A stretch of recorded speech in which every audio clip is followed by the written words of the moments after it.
What if everything you're chasing right now is completely meaningless? Imagine achieving your greatest dreams, wealth beyond measure, fame, power, pleasure, only to discover it was all empty. This is exactly what happened to King Solomon, the richest and wisest man in ancient history. He conducted the ultimate experiment, testing every path to happiness that humanity has ever known. He pursued knowledge until his mind ached, built architectural wonders that amazed nations, filled his palaces with gold and servants, and tasted every pleasure imaginable. Nothing was off limits, nothing was too extravagant. And then he wrote Ecclesiastes, a book so raw and honest, it still makes people uncomfortable thousands of years later. Why? Because Solomon concluded that everything under the sun is vanity, chasing after wind. But wait. Before you think this is just a depressing ancient text, understand this. Ecclesiastes contains the secret to a truly meaningful life. Solomon's brutal honesty about what doesn't work clears the path to what actually does. This book will challenge your career ambitions, your relationship goals, your definition of success, and even how you view death itself. By the end, you'll never see your daily life the same way again. This is Ecclesiastes, the book that destroys our illusions to build something far greater. The words of the teacher, the son of David, king in Jerusalem, begin with a statement that would echo through centuries. In chapter 1, verse 2, he declares, "Vanity of vanities," says the teacher, "vanity of vanities, all is vanity." This wasn't just poetry. This was the conclusion of a man who had seen everything life could offer. He looked at the world around him and asked a simple question in verse 3. What does man gain by all the toil at which he toils under the sun? Then he started pointing out what he saw. A generation goes and another generation comes, but the earth stays the same forever. The sun rises, the sun sets and hurries back to where it rises again. The wind blows south, then turns north, round and round it goes, always returning on its course. All streams flow into the sea, yet the sea is never full. To the place the streams come from, there they return again. Everything was moving, everything was working, but nothing was actually changing. In verse 8 he says, "All things are full of weariness, a man cannot utter it. The eye is not satisfied with seeing, nor the ear filled with hearing." People keep looking, keep listening, keep searching, but they're never satisfied. What has been is what will be, and what has been done is what will be done. There's nothing new under the sun. Someone might say they found something new, something different, but verse 10 asks, "Is there a thing of which it is said, 'See, this is new'? It has been already in the ages before us. Even the people who came before us are forgotten." The teacher knew that the people who come after won't be remembered either by those who come even later. Everything just keeps repeating, and nobody remembers. This was the first problem he identified. All our hard work doesn't lead anywhere that lasts. The teacher had a unique position. He wasn't just anyone making these observations. In verse 12, he identifies himself. "I, the teacher, have been king over Israel in Jerusalem." He had power, resources, and most importantly, wisdom that no one else possessed. So he decided to use it all to figure out life. In verse 13, he explains what he did. "And I applied my heart to seek and to search out by wisdom all that is done under heaven." This wasn't casual thinking. He devoted himself completely to understanding everything that happens in the world. It was a serious investigation, using all the wisdom God had given him. But then he discovered something unexpected. He calls it an unhappy business that God has given to the children of man to be busy with. He examined everything that happens under the sun, and his conclusion in verse 14 was sobering.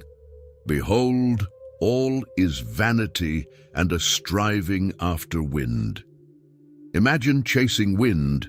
You run after it, reach out your hands, but you can't catch it, you can't hold it. That's what all human activity looked like to him. Then came an even harder truth in verse 15.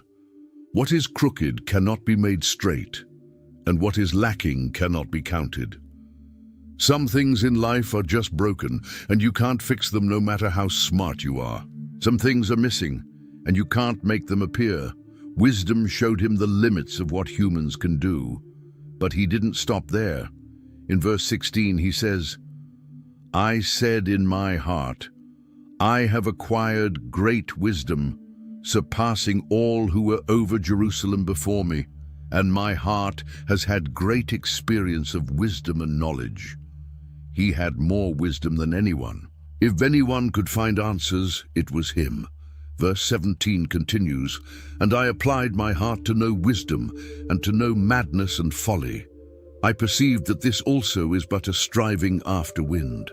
Here's where it gets really interesting. He didn't just study wisdom, he studied foolishness too.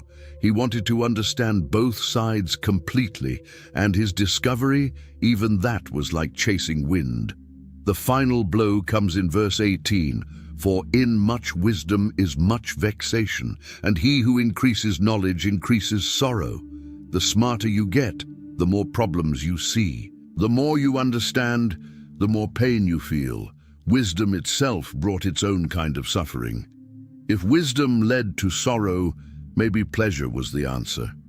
So the teacher tried something completely different. Chapter 2, verse 1 records his next experiment. "I said in my heart, come now, I will test you with pleasure. Enjoy yourself." But behold, this also was vanity. He jumped into pleasure with both feet, determined to find satisfaction there. Verse 2 shows his discovery.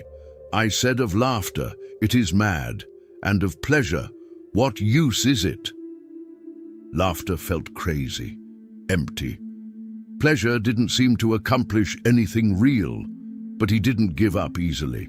Verse 3 explains, "I searched with my heart how to cheer my body with wine, my heart still guiding me with wisdom, and how to lay hold on folly till I might see what was good for the children of man to do under heaven during the few days of their life." Notice he kept his wisdom even while testing pleasure. He wasn't being reckless. He was conducting a careful experiment. He wanted to know what's actually worth doing in our short lives. Then he went big, really big. Verses 4 through 6 describe his projects. "I made great works. I built houses and planted vineyards for myself. I made myself gardens and parks and planted in them all kinds of fruit trees. I made myself pools from which to water the forest of growing trees." He became a master builder, creating beauty everywhere. Verse 7 continues, "I bought male and female slaves, and had slaves who were born in my house. I had also great possessions of herds and flocks, more than any who had been before me in Jerusalem." He accumulated wealth and workers beyond imagination. Verse 8 adds, "I also gathered for myself silver and gold, and the treasure of kings and provinces. I got singers, both men and women, and many concubines, the delight of the sons of man." He had entertainment, luxury, and pleasure of every kind. Verse 9 declares, "So I became great and surpassed all who were before me in Jerusalem. Also, my wisdom remained with me." He was at the top, greater than everyone, and still wise enough to evaluate it all. Here's the key part in verse 10. "And whatever my eyes desired, I did not keep from them. I kept my heart from no pleasure, for my heart found pleasure in all my toil, and this was my reward for all my toil." He denied himself nothing. If he wanted it, he got it. The work itself brought some joy. But then came the evaluation. Verse 11 records the devastating conclusion, "Then I considered all that my hands had done and the toil I had expended in doing it. And behold, all was vanity and a striving after wind, and there was nothing to be gained under the sun." After everything, all the building, all the wealth, all the pleasure, he looked back and saw emptiness. It was all wind chasing again. There was no real gain. The teacher decided to compare wisdom and foolishness directly. Verse 12 asks, "So I turned to consider wisdom and madness and folly. What can the man do who comes after the king? Only what has already been done." He was looking at the options available to any human being. What can anyone do that hasn't been tried? Verse 13 gives his first finding. Then I saw that there is more gain in wisdom than in folly, as there is more gain in light than in darkness. Wisdom does have an advantage.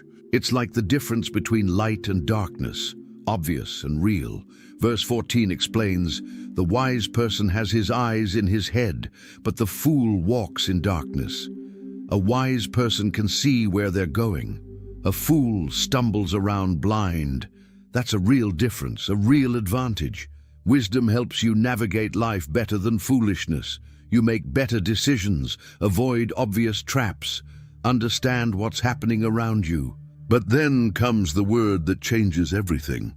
Yet I perceive that the same event happens to all of them. The same event. The same fate. Both the wise and the fool end up in the same place. Verse 15 continues his thoughts. Then I said in my heart, what happens to the fool will happen to me also. Why then have I been so very wise? And I said in my heart that this also is vanity. What's the point of being wise if you end up exactly where the fool ends up? Death doesn't care about your wisdom. Death doesn't give you a pass because you made smart choices.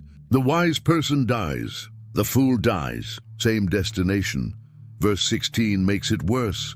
For of the wise as of the fool, there is no enduring remembrance, seeing that in the days to come, all will have been long forgotten. How the wise dies just like the fool. Not only do both die, but both are forgotten. Time erases the memory of the genius and the idiot equally. Future generations won't remember either one. This realization hit him hard. Verse 17 records his emotional response. So I hated life, because what is done under the sun was grievous to me, for all is vanity and a striving after wind. He actually hated life. Everything happening under the sun felt wrong, oppressive. It all came back to that same conclusion: vanity chasing wind. The teacher's frustration grew when he thought about what happens to everything he worked for. Verse 18 says, I hated all my toil in which I toil under the sun, seeing that I must leave it to the man who will come after me. All that work, all those accomplishments, all that wealth, he can't take it with him. Someone else gets it. Verse 19 adds the uncertainty, and who knows whether he will be a wise man or a fool. Yet he will be master of all, for which I toiled and used my wisdom under the sun. This also is vanity. He can't control who gets his stuff. He can't guarantee they'll be smart about it. Some fool might inherit everything and waste it all. Or a wise person might get it. But either way, the teacher doesn't get to keep what he worked for. This thought made him despair. Verse 20 admits, So I turned about and gave my heart up to despair over all the toil of my labors under the sun. He gave up to despair. That's how strongly this bothered him. Verse 21 explains why. Because sometimes a person who has toiled with wisdom and knowledge and skill must leave everything to be enjoyed by someone who did not toil for it. This also is vanity and a great evil. You work hard, use your brain, develop skills, build something, and then you have to leave it to someone who contributed nothing. They get to enjoy what you sweated for. That's not just vanity. He calls it a great evil. Verses 22 and 23 ask the hard questions. What has a man from all the toil and striving of heart with which he toils beneath the sun? For all his days are full of sorrow, and his work is a vexation. Even in the night his heart does not rest. This also is vanity. What do you actually get from all your hard work? Days full of pain, work that frustrates you, nights where you can't even rest because you're thinking about everything. And the conclusion, vanity again, but here something shifts. After all the darkness, the teacher offers different advice. Verse 24 says, There is nothing better for a person than that he should eat and drink and find enjoyment in his toil. This also I saw is from the hand of God. Eat, drink, find enjoyment in your work. Simple things, basic things. And these come from God's hand. Verse 25 continues, For apart from him who can eat or who can have enjoyment. Without God, even eating doesn't satisfy. Even pleasure feels empty. God is the source of being able to enjoy anything at all. Verse 26 reveals how God distributes these gifts. For to the one who pleases him, God has given wisdom and knowledge and joy. But to the sinner he has given the business of gathering and collecting, only to give to one who pleases God. This also is vanity and a striving after wind. God gives good things to those who please him. But sinners, they work and gather, and then everything they collected goes to someone else, someone who pleases God. Even that system is vanity, but it shows God's control over everything. This is the first time the teacher points to something outside the human struggle. Yes, it's still vanity under the sun. Yes, work is still hard. Yes, we all die. But there's a hand above it all, God's hand. And from that hand comes the ability to enjoy the simple things. Without him, nothing satisfies. With him, even basic daily life can bring joy. Chapter 3 opens with one of the most famous passages in all of Scripture. Verse 1 states the principle, "For everything there is a season and a time for every matter under heaven. Everything has its moment. Everything has its right time." Then comes the beautiful poem in verses 2 through 8, "A time to be born and a time to die. A time to plant and a time to pluck up what is planted. A time to kill and a time to heal. A time to break down and a time to build up. A time to weep and a time to laugh. A time to mourn and a time to dance. A time to cast away stones and a time to gather stones together. A time to embrace and a time to refrain from embracing. A time to seek and a time to lose. A time to keep and a time to cast away. A time to tear and a time to sow. A time to keep silence and a time to speak. A time to love and a time to hate. A time for war and a time for peace, birth and death, planting and harvesting, killing and healing, breaking down and building up, weeping and laughing, mourning and dancing, throwing away and gathering, embracing and refraining, seeking and losing, keeping and discarding, tearing and sowing, silence and speaking, love and hate, war and peace. All of it has its season. All of it has its time. Verse 9 then asks, what gain has the worker from his toil? It's the same question from earlier. If everything just happens in its time anyway, what does the worker gain? What's the profit of all the labor?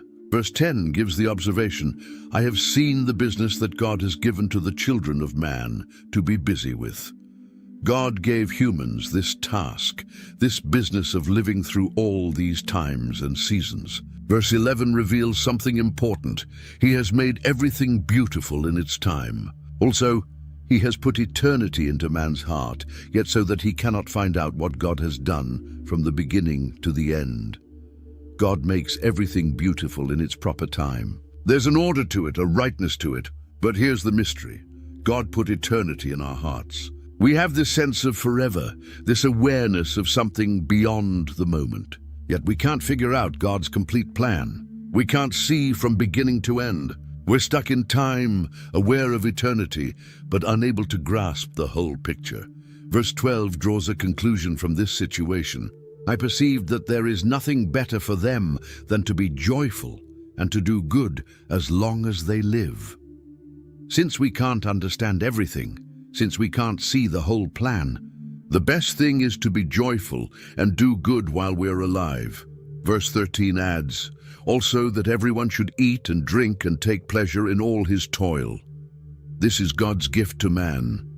Again, the simple things. Eating, drinking, finding pleasure in work. These aren't just activities. They're gifts from God. The ability to enjoy these things comes from Him. Verse 14 reveals something permanent in all the change. I perceived that whatever God does endures forever. Nothing can be added to it, nor anything taken from it. God has done it so that people fear before Him. While everything under the sun is vanity, while everything changes and passes, what God does lasts forever. You can't add to it. You can't take from it. It's complete and permanent, and this reality should make people fear God. Verse 15 shows the pattern. That which is already has been. That which is to be already has been. And God seeks what has been driven away. Everything repeats. The future looks like the past. And God seeks what has been driven away. He brings back what was lost or forgotten. Then the teacher noticed something troubling in the world. Verse 16 says, "Moreover, I saw under the sun that in the place of justice, even there was wickedness, and in the place of righteousness, even there was wickedness. Even where justice should be, you find evil. Even where righteousness should rule, wickedness shows up. The places that should be safe aren't safe." Verse 17 gives his response. "I said in my heart, God will judge the righteous and the wicked. For there is a time for every matter and for every work. God will judge both." There's a time coming for that judgment. Every matter has its time, remember? Judgment has its time too. Verses 18 and 19 reveal God's purpose in all this. "I said in my heart, with regard to the children of man, that God is testing them, that they may see that they themselves are but beasts. For what happens to the children of man and what happens to the beasts is the same. As one dies, so dies the other. They all have the same breath, and man has no advantage over the beasts, for all is vanity. God tests people to show them they're like animals. Same thing happens to humans and animals. Both breathe, both die. From this perspective, humans have no advantage. It's all vanity." Verse 20 continues, "All go to one place. All are from the dust, and to dust all return. Everything came from dust. Everything goes back to dust. One destination for all." Verse 21 asks the question nobody can answer. "Who knows whether the spirit of man goes upward and the spirit of the beast goes down into the earth?" Does the human spirit go somewhere different than the animal spirit? Nobody knows for sure. Nobody has come back to tell us. So verse 22 returns to the practical conclusion. "So I saw that there is nothing better than that a man should rejoice in his work, for that is his lot. Who can bring him to see what will be after him?" Enjoy your work. That's your portion in life. You can't see the future. You can't know what happens after you die. So take the portion you have and find joy in it. The teacher's eyes turn to a painful reality happening all around him. Chapter 4 verse 1 describes what he saw. "Again, I saw all the oppressions that are done under the sun. And behold, the tears of the oppressed, and they had no one to comfort them. On the side of their oppressors there was power, and there was no one to comfort them. People were crying. They were being crushed by those in power. And the worst part, nobody was there to help them. No comforter, no helper. Just tears and power on the wrong side. The oppressors had all the strength, and the oppressed had nothing but their pain. This wasn't a small problem. This was everywhere he looked. Under the sun, meaning in this world, in everyday life, oppression was the norm. Strong people taking advantage of weak people. And those weak people, they stood alone. No one came to their defense. No one stood up for them. The power stayed exactly where it was, in the hands of the oppressors. This sight hit the teacher so hard that he made a shocking statement in verse 2, "And I thought the dead more fortunate than the living who are still alive. The dead are better off than the living." Think about that. It's better to be dead than to watch all this suffering and be unable to stop it. Better to be gone than to witness the oppression day after day with no power to change it. But he went even further in verse 3, "But better than both is he who has not yet been and has not seen the evil deeds that are done under the sun." Better than being dead? Never being born at all. The person who never existed, who never had to witness all the evil happening in the world, that person is the most fortunate of all. This is how deeply the injustice affected him. When you see oppression everywhere and nobody doing anything about it, life itself starts to feel like a curse rather than a blessing. Then the teacher noticed something about why people work so hard. Verse 4 reveals the truth. "Then I saw that all toil and all skill in work come from a man's envy of his neighbor. This also is vanity and a striving after wind. Every achievement, every skill, every hard work, it all comes from envy." People aren't working because they love the work. They're not creating because they're passionate about building something beautiful. They're working because they want what someone else has. They want to be better than the person next to them. They see their neighbor's car, their neighbor's house, their neighbor's success, and they want more, nicer, bigger. That's the fuel driving most of human effort. It's competition disguised as productivity. It's comparison dressed up as ambition. And what does the teacher call it? Vanity, wind chasing. You're running a race where the finish line keeps moving because someone else always has something you don't. You're never satisfied because there's always another neighbor to envy. Verse 5 shows one extreme. The fool folds his hands and eats his own flesh. The fool does nothing. He just sits there lazy, refusing to work, and he destroys himself. His inactivity ruins him. He consumes his own life through laziness. That's one ditch to avoid. But verse 6 shows there's a better way than both the envious worker and the lazy fool. Better is a handful of quietness than 2 hands full of toil and a striving after wind. 1 handful of peace beats 2 handfuls of exhausting work that goes nowhere. You don't need to kill yourself trying to outdo everyone. You don't need to chase what your neighbor has. You don't need both hands full of stress and competition. A little bit with quietness, with peace of mind, with contentment. That's better than a lot with all that stress, anxiety, and endless striving. But most people can't accept this. They keep running the race, trying to beat others, driven by envy that never satisfies, always needing more to feel like they've won. The teacher saw another tragedy in the world. Verse 7 says, "Again I saw vanity under the sun." Here comes another example of meaninglessness. Then verse 8 describes a specific person, one person who has no other, either son or brother, yet there is no end to all his toil. And his eyes are never satisfied with riches, so that he never asks, "For whom am I toiling and depriving myself of pleasure?" This also is vanity and an unhappy business. Here's someone completely alone. No family, no partner, no children, no brother, just himself. And he works endlessly. He never stops. There's no end to his labor.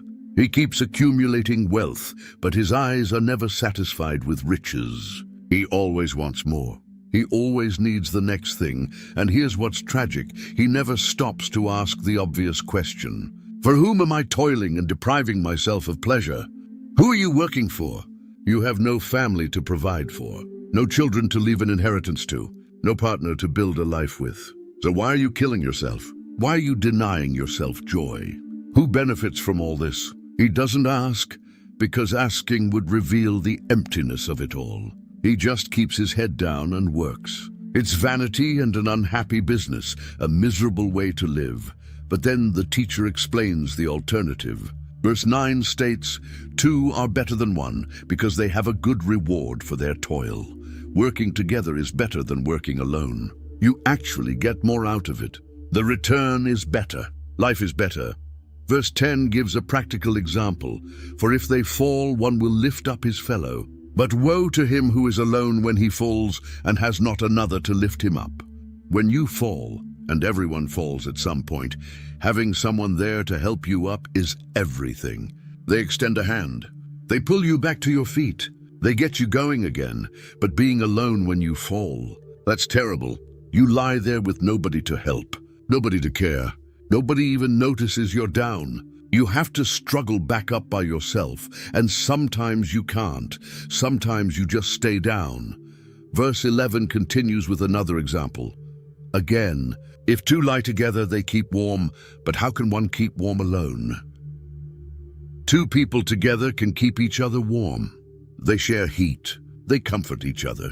But 1 person alone gets cold. There's no warmth, no comfort. It's simple but true. Verse 12 adds the security factor. And though a man might prevail against one who is alone, 2 will withstand him. A 3-fold cord is not quickly broken. If someone attacks you and you're alone, you might lose. You might get overpowered. But 2 people together can defend themselves. They're stronger together, and 3 together, even stronger. A rope made of 3 cords doesn't break easily. You can pull on it, stress it, and it holds. That's what community does. It makes you stronger. It gives you resilience you can't have alone. Community matters. Relationships matter. Going through life alone, no matter how successful you are, no matter how much wealth you accumulate, is miserable. You need people. You need someone to fall back on, someone to keep you warm, someone to stand with you. Success without anyone to share it with is just another form of vanity. The teacher looked at the political world and saw the same vanity there too. Verse 13 presents a scenario. Better was a poor and wise youth than an old and foolish king who no longer knew how to take advice. A young person with wisdom, but no money beats an old king who's foolish and won't listen to anyone. Think about that comparison. The king has everything: the throne, the authority, the wealth, the experience, years of ruling. But he stopped listening. He became a fool. He thinks he knows everything and doesn't need advice anymore. And that attitude makes him worse than a poor young person who has nothing but wisdom. Age doesn't guarantee wisdom. Power doesn't guarantee sense. Experience doesn't mean you're right. If you stop listening, you become a fool no matter how high your position. Verse 14 continues the story of this young person. For he went from prison to the throne, though in his own kingdom he had been born poor. This young person came from nothing. He was born poor in that very kingdom. He might have even been in prison at some point. The lowest of the low. No advantages, no privileges, no connections, but he rose. He went from prison to the throne, from the bottom to the top. His wisdom took him places his birth never could. It's a rags to riches story that people love. Verse 15 shows what happened next. I saw all the living who move about under the sun, along with that youth who was to stand in the king's place. Everyone rallied around this young successor. The crowds were massive. All the living people moving about under the sun, that's everybody, and they all supported the new leader. He was popular. He was celebrated. He had the people's love. But here's the twist in verse 16. There was no end of all the people, all of whom he led. Yet those who come later will not rejoice in him. Surely this also is vanity and a striving after wind. Endless crowds followed him. There was no end to the people. He led all of them. He was the hero, the new hope, the answer everyone was waiting for. But the next generation, they won't care about him. They won't celebrate him. They won't rejoice in him. They'll move on to the next leader, the next hero, the next person who promises to fix everything. And they'll forget this guy just like they forgot the king before him. Political power is temporary. Popularity fades. The crowds that cheer you today will forget you tomorrow. Every generation thinks their leader is special, thinks this time is different, thinks this person will actually change things. But then time passes and nobody remembers. The next generation has their own problems and their own heroes. It's all vanity and striving after wind. Now the teacher shifts to how people approach God. Chapter 5, verse 1 warns, guard your steps when you go to the house of God. To draw near to listen is better than to offer the sacrifice of fools. For they do not know that they are doing evil. When you go to worship, when you go to meet with God, watch how you walk. Pay attention. Be careful. Don't just rush in thoughtlessly. Drawing near to listen, actually paying attention to what God says, is better than offering sacrifices like fools do. What's wrong with the fool's sacrifice? They don't even realize they're doing evil. They show up, go through the motions, perform the rituals, but they're not actually listening to God. They're not there to hear. They're there to be seen, to check a box, to feel religious. And they don't even know that this is wrong. They think they're doing great. Verse 2 continues with a warning about speech. Be not rash with your mouth, nor let your heart be hasty to utter a word before God. For God is in heaven, and you are on earth. Therefore let your words be few. Don't rush to talk when you're before God. Don't be quick to make promises. Don't let your mouth run ahead of your brain. Think before you speak. Consider before you commit. Why? Because God is in heaven, and you're on earth. There's a distance there, a difference in position, a difference in power and knowledge and everything else. You're not equals having a casual chat. You're a human on earth speaking to the God of heaven. That should change how you talk. That should make you careful with your words. Therefore, because of who God is and who you are, let your words be few. Don't ramble. Don't make long speeches. Don't try to impress God with your vocabulary. Say what needs to be said and nothing more. Verse 3 explains the connection between busyness and foolishness. For a dream comes with much business, and a fool's voice with many words. When you're busy with too much stuff, when you're overwhelmed with tasks and responsibilities, you get weird dreams. Your mind is overloaded, and when you're a fool, you talk too much. You can't stop running your mouth. Both are connected. Too much activity leads to confusion, and too many words reveal foolishness. The wise person knows when to be quiet. Verse 4 addresses making promises to God. When you vow a vow to God, do not delay paying it, for he has no pleasure in fools. Pay what you vow. If you promise God something, if you make a commitment, do it quickly. Don't put it off. Don't delay. Don't make excuses. God doesn't like fools, and delaying your vow makes you a fool. You said you'd do it, so do it. Your word should mean something, especially when you're giving your word to God. Verse 5 gives the bottom line: it is better that you should not vow than that you should vow and not pay. Don't make promises you won't keep. It's actually better to say nothing at all than to promise something and then fail to deliver. If you're not going to follow through, don't make the vow in the first place. Silence is better than broken promises. The teacher turned back to political oppression, but this time he explained the system behind it. Verse 8 says, if you see in a province the oppression of the poor and the violation of justice and righteousness, do not be amazed at the matter, for the high official is watched by a higher, and there are yet higher ones over them. Don't be surprised when you see the poor getting crushed. Don't be shocked when justice gets denied and righteousness gets violated. Why does it happen? Because of the system. Every official is watched by someone higher up, and that higher person is watched by someone even higher. And on it goes. It's layers of bureaucracy, everyone protecting everyone else, everyone covering for the system, everyone making sure the structure stays in place. The little people at the bottom suffer, while the officials at every level maintain their power and position. That's how it works. That's why injustice continues. Verse 9 adds, but this is gain for a land in every way, a king committed to cultivated fields. At least a king who cares about farming, who focuses on agriculture and productivity, benefits the land. Even in this corrupt system, some leadership is better than complete chaos. A king who prioritizes food production helps everyone. Then verse 10 hits a universal truth about money. He who loves money will not be satisfied with money, nor he who loves wealth with his income. This also is vanity. You love money? You'll never have enough. No amount will satisfy you. You'll always want more. You'll always feel like you need just a little bit extra. You love wealth? Your income will never satisfy you. You could double it, triple it, multiply it by 10, and you still won't feel like it's enough. Why? Because the problem isn't the amount. The problem is the love of it. When you love money, it becomes a black hole that can never be filled. It's vanity. Verse 11 continues with another problem.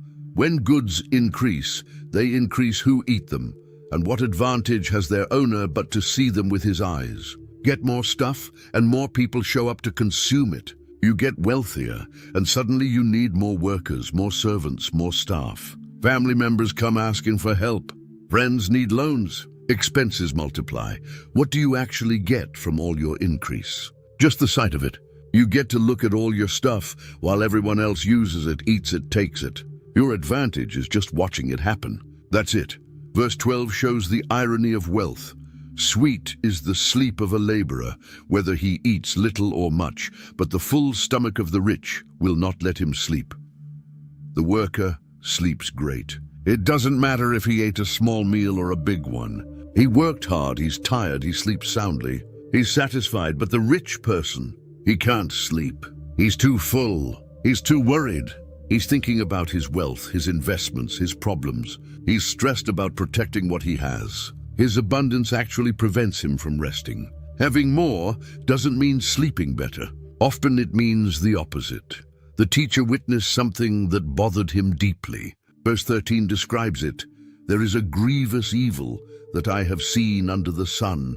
Riches were kept by their owner to his hurt. Someone hoarded wealth, saved it, protected it, held onto it tightly. And it actually hurt him. It didn't help, it hurt. This isn't what's supposed to happen. Wealth is supposed to be good, right? It's supposed to help you, protect you, make your life better. But this man kept his riches, and they harmed him. That's a grievous evil, a serious problem. Verse 14 explains what happened. And those riches were lost in a bad venture. And he is father of a son, but he has nothing in his hand. Bad investment, bad business deal, some kind of disaster or misfortune. All the wealth disappeared. Everything he saved, everything he protected, everything he hoarded, gone. And now this man has a son. He's a father with a child to provide for, but he has nothing in his hand. Nothing to give, nothing to pass down. All that careful saving meant nothing in the end. Verse 15 reminds us of the basic reality everyone faces. As he came from his mother's womb, he shall go again, naked as he came, and shall take nothing for his toil that he may carry away in his hand. You came into this world naked. You had nothing when you were born. And you'll leave the same way, naked with nothing. You can't take anything with you when you die. All that work, all that accumulating, all that striving, and you carry away exactly nothing in your hand.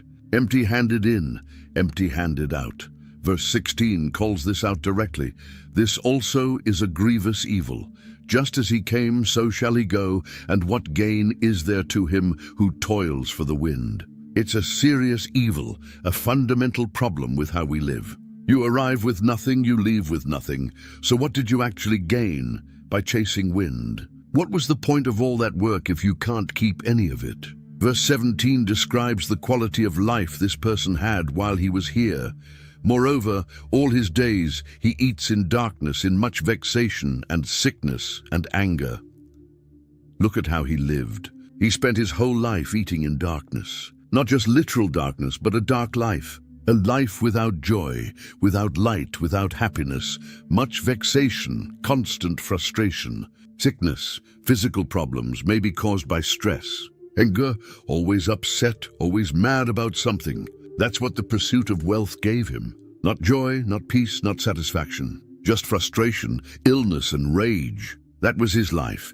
After all these dark observations about wealth and work and suffering, the teacher offers something better. Verse 18 says, Behold, what I have seen to be good and fitting is to eat and drink and find enjoyment in all the toil with which one toils under the sun, the few days of his life that God has given him. For this is his lot. Look at this. Behold, pay attention to what's actually good. Here's what works. Eat, drink, and find enjoyment in all your work during the short life God gave you. That's your portion. That's your lot. That's what you get. Don't waste it being miserable. Don't spend your few days in darkness and anger. Enjoy them. Notice it says the few days of his life. Life is short. You don't have forever. These are the days you get, so find enjoyment in them. Find satisfaction in your work. This is fitting. This is appropriate. This is how life should be lived. Verse 19 expands on this idea. Everyone also to whom God has given wealth and possessions and power to enjoy them, and to accept his lot and rejoice in his toil. This is the gift of God. If God gives you wealth and possessions, and here's the crucial part, the power to enjoy them, and you can accept what you have and find joy in your work, that's a gift from God. It's not just about having stuff. Plenty of people have stuff and are miserable. It's about being able to enjoy it. It's about accepting your lot instead of always wishing you had someone else's life. It's about rejoicing in your work instead of hating every minute of it. That ability to enjoy, to accept, to rejoice, that's the real gift. Verse 20 reveals why this works. For he will not much remember the days of his life, because God keeps him occupied with joy in his heart. When God fills your heart with joy, you don't spend all your time thinking about how short life is. You're not constantly worried about death and meaning and the vanity of everything. Why? Because God keeps you occupied with gladness. You're busy enjoying life. You're busy being grateful. You're busy finding satisfaction in your work and your relationships and the simple pleasures of eating and drinking. God keeps you occupied with joy, and that changes everything. But then chapter 6 opens with a contrasting problem. Verse 1 says, "There is an evil that I have seen under the sun, and it lies heavy on mankind." Another evil, another problem. And this one lies heavy. It's a weight, a burden that presses down on people. Verse 2 describes it. "A man to whom God gives wealth, possessions and honor, so that he lacks nothing of all that he desires. Yet God does not give him power to enjoy them, but a stranger enjoys them. This is vanity. It is a grievous evil. God gives someone everything. Wealth, plenty of money. Possessions, all the stuff you could want. Honor, respect, reputation, status. This person lacks nothing, nothing. If he desires something, he has it. He's got it all, and this is the tragedy. God doesn't give him the power to enjoy any of it. He has everything, but can't enjoy it. He looks at his wealth and feels nothing. He sees his possessions and finds no satisfaction. His honor means nothing to him. It's all empty. And then to make it worse, a stranger comes along and enjoys what this man worked for. Someone else gets the benefit. Someone else experiences the pleasure. Someone else finds satisfaction in what should have been his. This is vanity. This is a grievous evil. You can have everything and enjoy nothing. The ability to enjoy is a separate gift from God, and without it, all the wealth and possessions and honor in the world are meaningless. Chapter 7 opens with comparisons that seem backward at first. Verse 1 says, "A good name is better than precious ointment, and the day of death than the day of birth." Your reputation, your good name, is worth more than expensive perfume.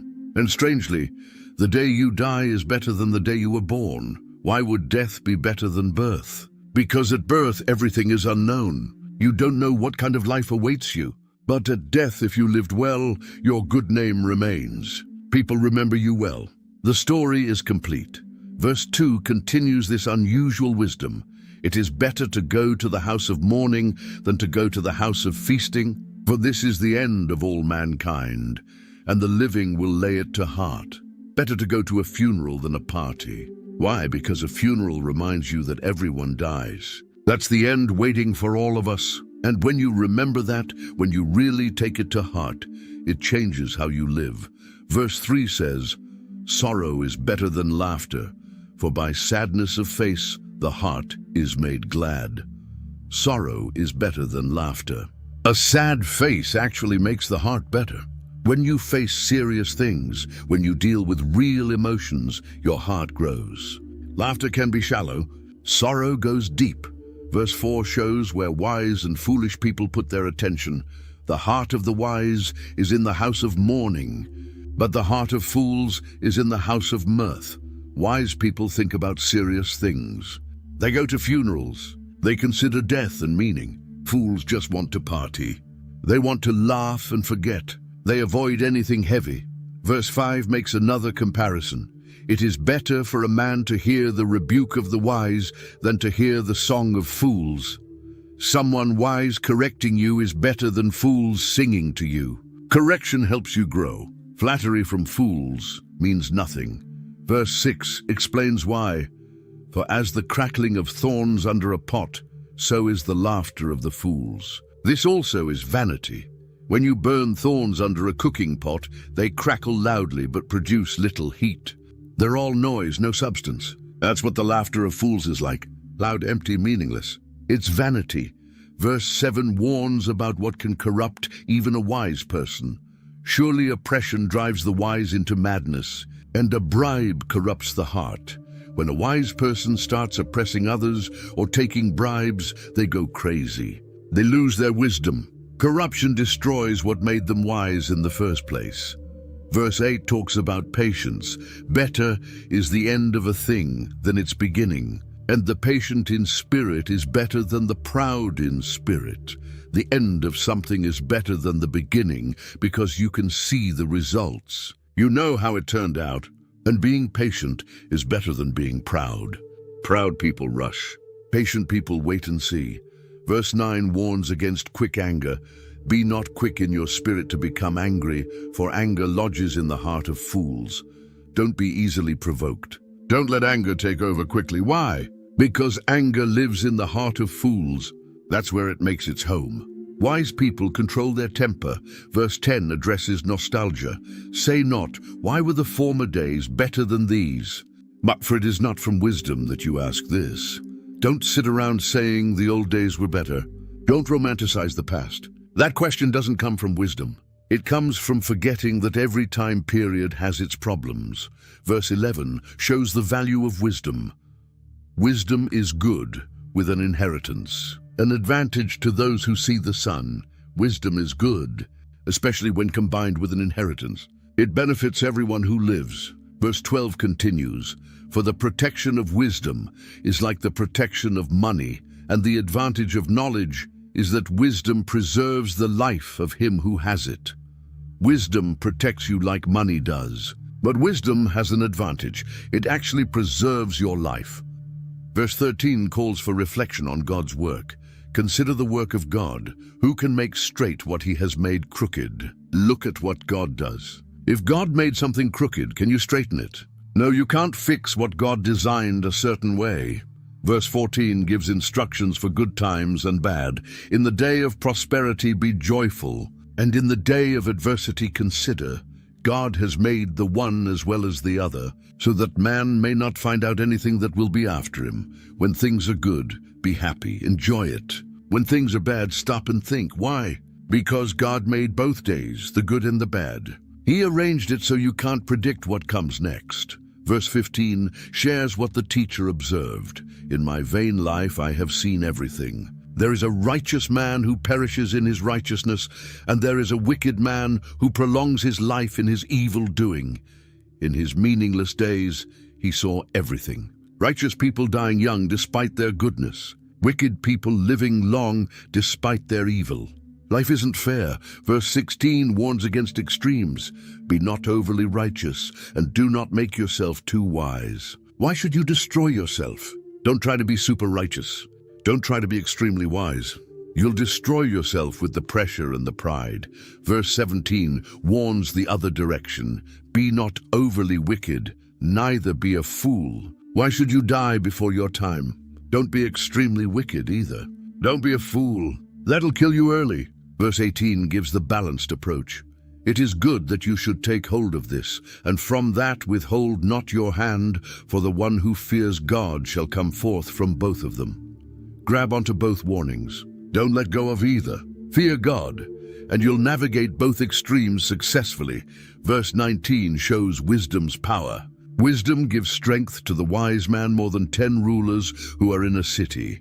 Wisdom makes you stronger than 10 powerful rulers. It's that valuable. It gives you strength others don't have.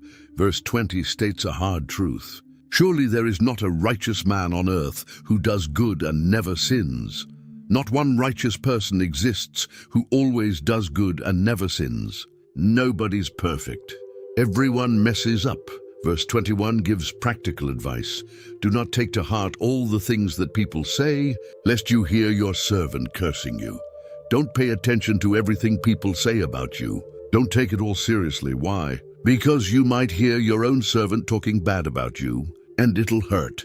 Verse 22 explains why you should let it go. Your heart knows that many times you yourself have cursed others. Your own heart knows the truth. You've talked bad about others many times. So why get upset when they do it to you?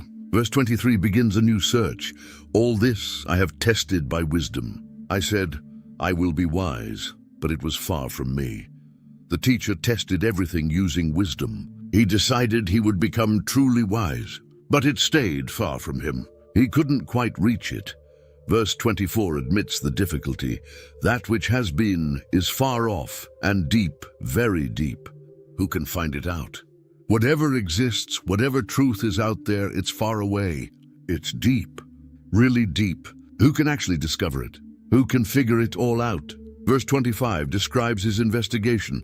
I turned my heart to know, and to search out and to seek wisdom and the scheme of things, and to know the wickedness of folly and the foolishness that is madness. He turned his whole heart to understanding. He wanted to search out wisdom and figure out how everything works. He wanted to understand why wickedness is foolish and why foolishness is madness. Verse 26 shares a dark discovery. And I find something more bitter than death, the woman whose heart is snares and nets, and whose hands are fetters. He who pleases God escapes her, but the sinner is taken by her. The teacher found something worse than death, a woman who traps people. Her heart is like snares and nets. Her hands are like chains. If you please God, you escape her. But if you're a sinner, she captures you. You get caught in her trap. Verse 27 explains his search process. Behold, this is what I found, says the preacher, while adding one thing to another to find the scheme of things. This is what he discovered while investigating one thing after another, trying to understand how everything fits together. Verse 28 reveals his shocking conclusion, which my soul has sought repeatedly, but I have not found. One man among 1,000 I have found, but a woman among all these I have not found. He kept searching and searching. Out of 1,000 people he found one upright man, but he didn't find one upright woman among all of them. Verse 29 gives the bigger picture. See, this alone I found, that God made man upright. But they have sought out many schemes. Here's what he actually discovered. God made humanity upright. God made people good, but people went looking for schemes. They invented ways to be corrupt. Both men and women turned away from how God made them. Chapter 8, verse 1 asks, who is like the wise, and who knows the interpretation of a thing? A man's wisdom makes his face shine, and the hardness of his face is changed. Who compares to a wise person? Who else can explain things? Wisdom lights up your face. It changes your hard expression into something better. Verse 2 gives advice about authority. I say, keep the king's command because of God's oath to him. Obey the king's command. Why? Because of the oath before God. There's a sacred commitment involved. Verse 3 warns, be not hasty to go from his presence. Do not take your stand in an evil cause, for he does whatever he pleases. Don't rush to leave the king's presence. Don't join an evil cause. The king has power to do whatever he wants. Verse 4 explains, for the word of the king is supreme, and who may say to him, what are you doing? The king's word is final. Nobody can question him. Nobody can say, what are you doing? His authority is absolute. Verse 5 promises safety in obedience. Whoever keeps a command will know no evil thing, and the wise heart will know the proper time and the just way. Obey the command, and you won't experience harm. A wise heart knows the right time and the right way to handle things. Verse 6 continues, for there is a time and a way for everything. Although man's trouble lies heavy on him, everything has its proper time and way. But here's the problem. Human trouble weighs heavy. We're burdened. Verse 7 shows our limitation. For he does not know what is to be, for who can tell him how it will be? We don't know the future. We don't know what's coming. And nobody can tell us how things will turn out. Verse 8 lists what we can't control. No man has power to retain the spirit or power over the day of death. There is no discharge from war, nor will wickedness deliver those who are given to it. You can't hold on to life. You can't control when you die. There's no escape from that battle. And wickedness won't save the wicked. Verse 9 describes what the teacher observed. All this I observed while applying my heart to all that is done under the sun. When man had power over man to his hurt, he watched everything while thinking carefully about all that happens in the world. He saw people exercising power over others, and it hurt them. Verse 10 points out an injustice. Then I saw the wicked buried. They used to go in and out of the holy place and were praised in the city where they had done such things. This also is vanity. He saw wicked people get buried with honor. These same people used to go in and out of the holy place like they were righteous. They were praised in the city where they did their evil. That's vanity. Verse 11 explains a dangerous consequence. Because the sentence against an evil deed is not executed speedily, the heart of the children of man is fully set to do evil. When punishment doesn't come quickly, when justice is delayed, people's hearts fill up with plans to do wrong. They think they can get away with it. Verse 12 acknowledges reality. Though a sinner does evil 100 times and prolongs his life, yet I know that it will be well with those who fear God, because they fear before him. A wicked person might commit 100 crimes and live a long time. That happens. But the teacher knows the truth. It will be well with those who fear God. They have reverence, and that matters. Verse 13 contrasts the wicked. But it will not be well with the wicked, neither will he prolong his days like a shadow. Because he does not fear God, it won't go well for the wicked. He won't extend his days. His life will pass like a shadow, quick and insubstantial, because he doesn't fear God. Verse 14 points out another vanity. There is a vanity that takes place on earth, that there are righteous people to whom it happens according to the deeds of the wicked, and there are wicked people to whom it happens according to the deeds of the righteous. I said that this also is vanity. Sometimes righteous people suffer like wicked people should. Sometimes wicked people prosper like righteous people should. Life gets reversed. That's vanity too. Verse 15 gives the response, and I commend joy. For man has nothing better under the sun but to eat and drink and be joyful. For this will go with him in his toil through the days of his life that God has given him under the sun. So the teacher recommends joy. There's nothing better for people than to eat, drink, and be happy. This joy will accompany them in their work throughout their God-given days. Verse 16 describes another investigation. When I applied my heart to know wisdom, and to see the business that is done on earth, how neither day nor night do one's eyes see sleep. The teacher applied his heart to understand wisdom and observe all the activity on earth. He noticed people working day and night without sleep. Verse 17 reveals the conclusion. Then I saw all the work of God, that man cannot find out the work that is done under the sun. However much man may toil in seeking, he will not find it out. Even though a wise man claims to know, he cannot find it out. He saw all of God's work and realized something important. Humans can't figure it out. No matter how hard you search, you won't discover it. Even if a wise person claims they understand, they really can't find it out. Chapter 9, verse 1 continues the thought, but all this I laid to heart, examining it all, how the righteous and the wise and their deeds are in the hand of God. Whether it is love or hate, man does not know. Both are before him. The teacher carefully examined everything. The righteous, the wise, and everything they do are in God's hand. Whether you'll experience love or hate, you don't know. Both possibilities are ahead of you. Verse 2 shows what everyone shares. It is the same for all. Since the same event happens to the righteous and the wicked, to the good and the evil, to the clean and the unclean, to him who sacrifices and him who does not sacrifice. As the good one is, so is the sinner, and he who swears is as he who shuns an oath.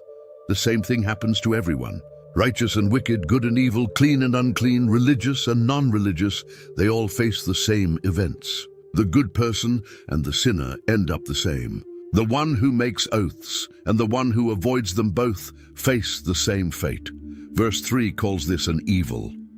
This is an evil in all that is done under the sun, that the same event happens to all.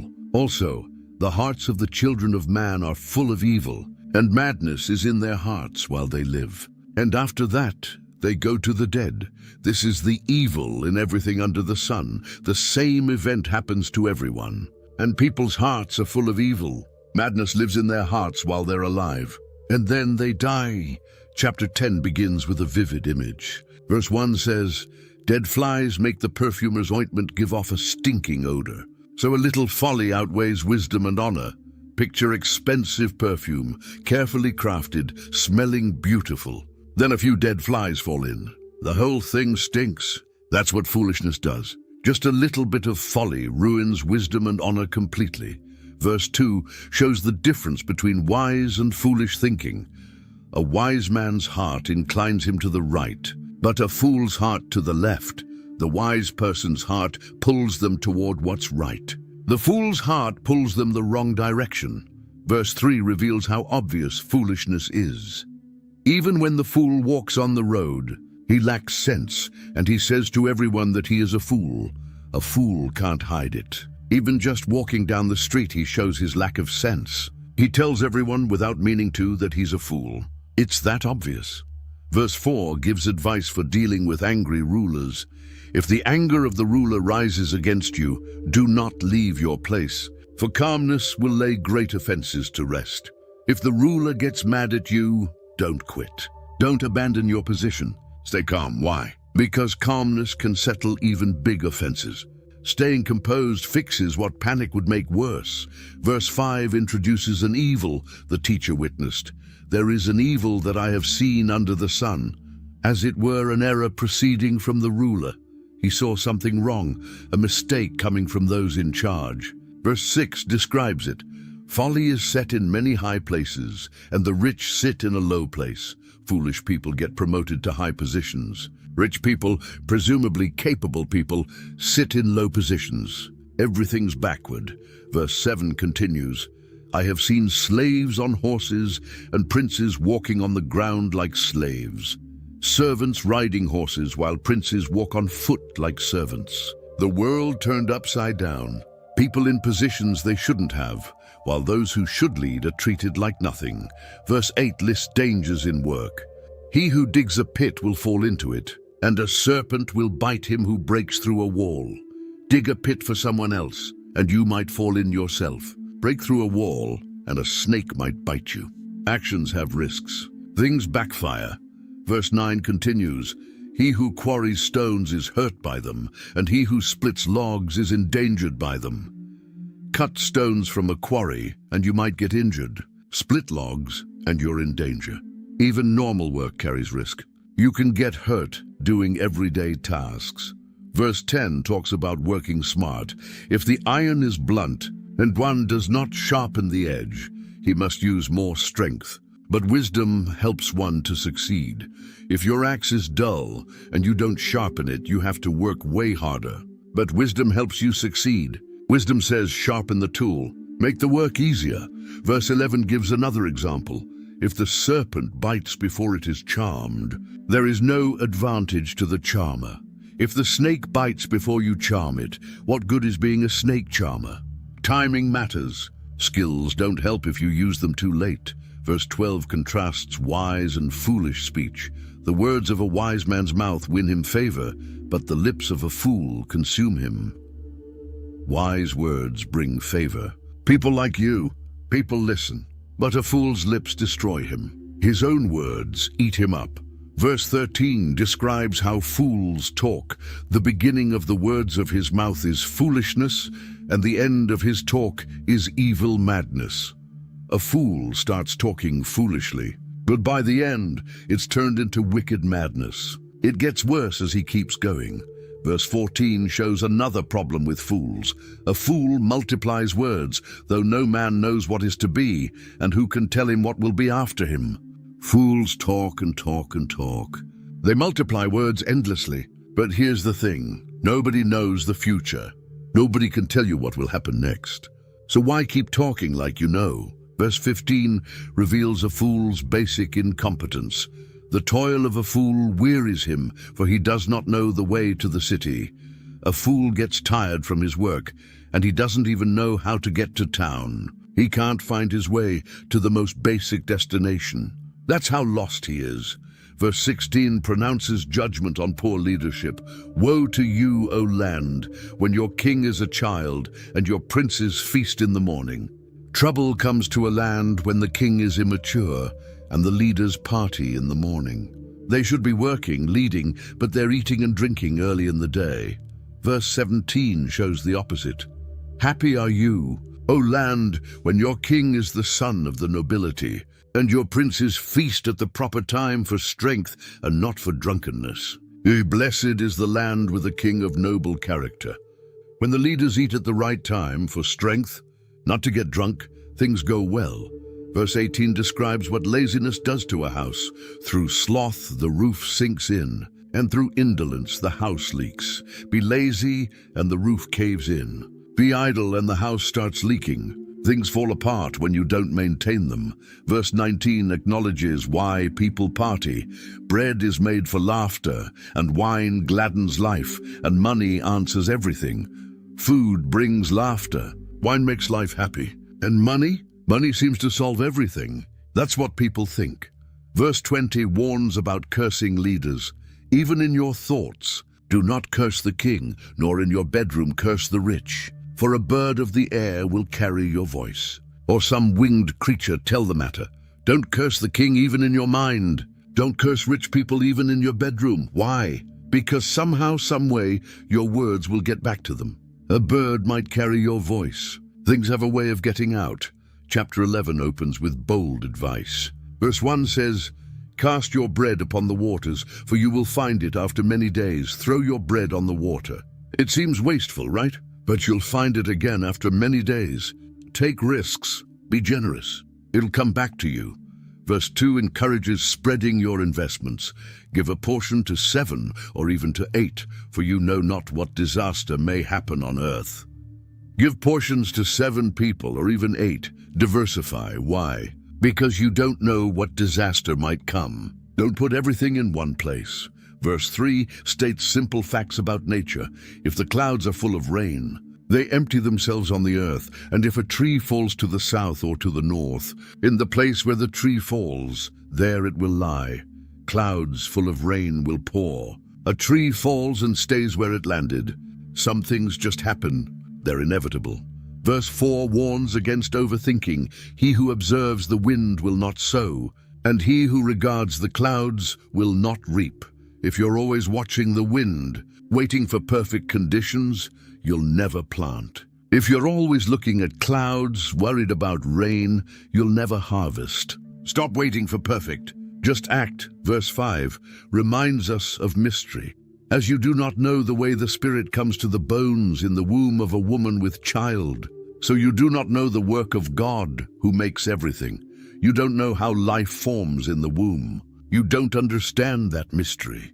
Same way you can't understand everything God does. He makes everything and you can't figure it all out. Verse 6 urges constant action. In the morning sow your seed, and at evening withhold not your hand, for you do not know which will prosper, this or that, or whether both alike will be good. Plant seeds in the morning. Keep working in the evening. Don't stop. Why? Because you don't know which effort will succeed. Maybe the morning work, maybe the evening work, maybe both. So do both. Verse 7 celebrates life. Light is sweet, and it is pleasant for the eyes to see the sun. Light is sweet. Seeing the sun is pleasant. Life itself is good. Verse 8 balances joy with reality. So if a person lives many years, let him rejoice in them all. But let him remember that the days of darkness will be many. All that comes is vanity. Live many years. Rejoice in all of them. Enjoy everyone. But remember, dark days are coming. Many of them. And everything that comes is vanity. Verse 9 speaks directly to young people. Rejoice, O young man, in your youth, and let your heart cheer you in the days of your youth. Walk in the ways of your heart and the sight of your eyes. But know that for all these things God will bring you into judgment. Young person, be happy while you're young. Let your heart bring you joy. Follow what your heart wants. Look at what your eyes see and go after it. But know this, God will judge you for all of it. Enjoy, but remember judgment is coming. Verse 10 gives urgent advice. Remove vexation from your heart and put away pain from your body, for youth and the dawn of life are vanity. Get rid of anger from your heart. Remove pain from your body. Why the urgency? Because youth and early life are vanity. They don't last. Chapter 12, verse 1 makes the main point. Remember also your Creator in the days of your youth, before the evil days come and the years draw near of which you will say, I have no pleasure in them. Remember your Creator while you're young. Do it before the bad days arrive, before the years come when you'll say, I don't enjoy these anymore.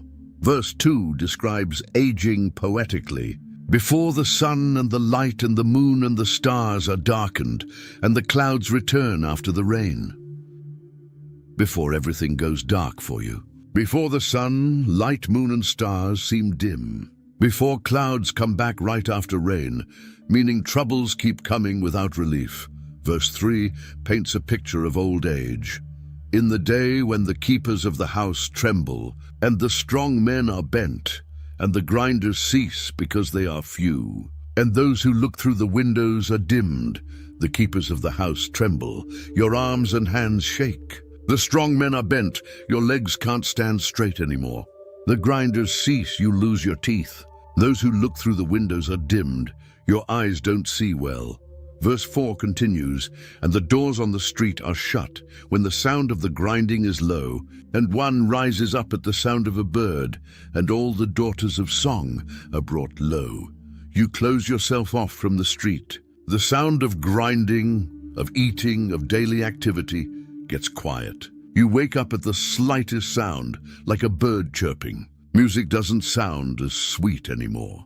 Verse 5 describes the fears of old age.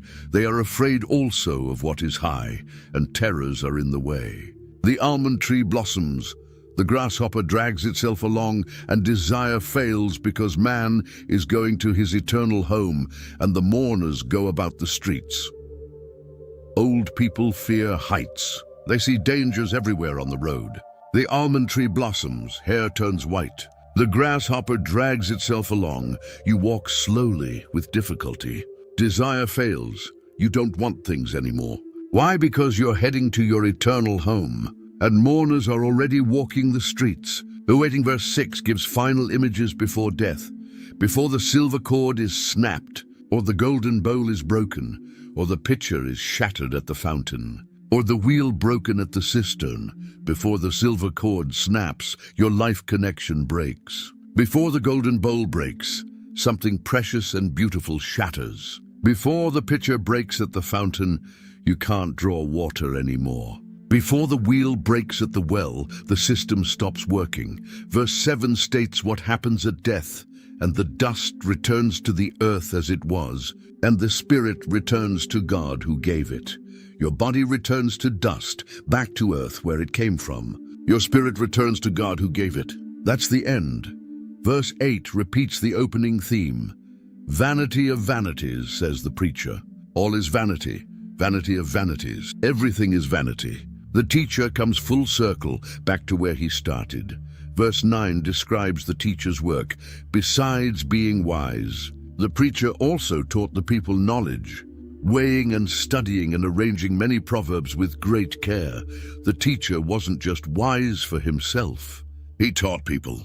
He carefully weighed ideas, studied them, and arranged proverbs. He took care in his work. Verse 10 shows his standards. The preacher sought to find words of delight, and uprightly he wrote words of truth. He looked for delightful words, pleasant to hear, but he wrote them uprightly, with honesty and truth. He didn't sacrifice truth for beauty. Verse 11 explains the purpose of wise words. The words of the wise are like goads, and like nails firmly fixed are the collected sayings. They are given by one shepherd. Wise words are like goads. They poke you, push you, get you moving. Collected sayings are like nails firmly fixed. They hold things together, stay in place. And they all come from one shepherd, God himself.